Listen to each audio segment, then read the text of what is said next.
every 4 years, the world stops. Billions of people, more than any other event in human history, gather to watch 22 men kick a ball. It's called the World Cup, and it generates $4 billion in a single month. The organization running it, a non-profit. Registered in Switzerland, paying almost no taxes. FIFA, the Fédération Internationale de Football Association, controls the most watched sporting event on Earth. It sets the rules. It owns the rights. It decides who gets to play and who gets to pay. The 2022 Qatar World Cup generated $7.5 billion in revenue.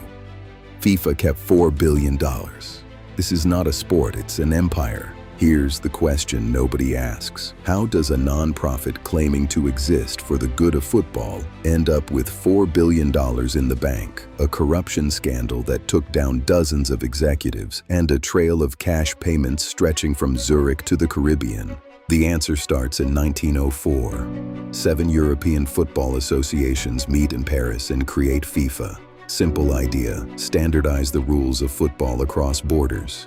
Make it possible for nations to play each other. The organization has no money, no staff, no power.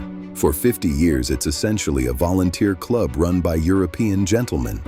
Then television arrives, and everything changes. The 1954 World Cup in Switzerland is the first broadcast on television. 14 million people watch across Europe. FIFA's executives see it immediately. This isn't just a sport, it's content, and content can be sold. The 1966 World Cup sells broadcast rights for the first time. FIFA begins to understand exactly what it holds. The answer to how to monetize it arrives in 1974. João Havelange, a Brazilian businessman and political operator, runs for FIFA president on a promise to expand the World Cup into Africa and Asia. He wins. Then he hires Horst Dassler, the son of Adidas founder, to commercialize everything.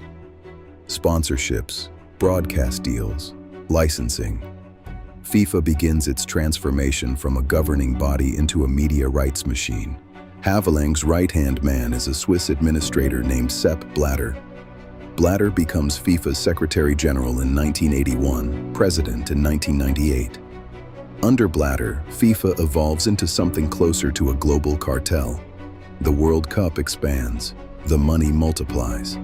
By 2002, over $1 billion in revenue. By 2014, $2 billion. By Qatar, 2022, $7.5 billion. Every 4 years, the number doubled, and so did the corruption. Here's how FIFA makes its money. 3 sources drive almost all of it. First, broadcast rights. In 2022, networks paid $2.6 billion just to air the matches. Second, marketing rights. Adidas, Coca-Cola, Visa, and Hyundai pay hundreds of millions to be official partners.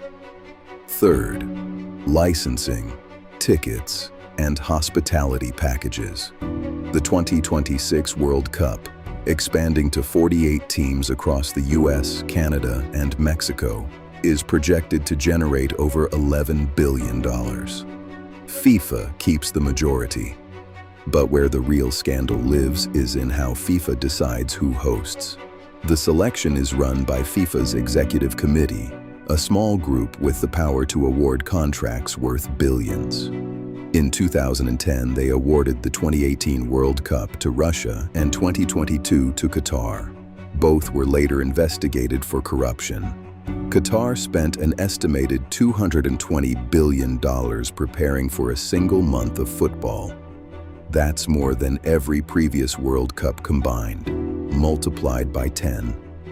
In May 2015, U.S. federal agents arrested 7 FIFA officials at the Boer Olac Hotel in Zurich, one of the most expensive hotels in the world, while FIFA's own Congress was meeting in the same city.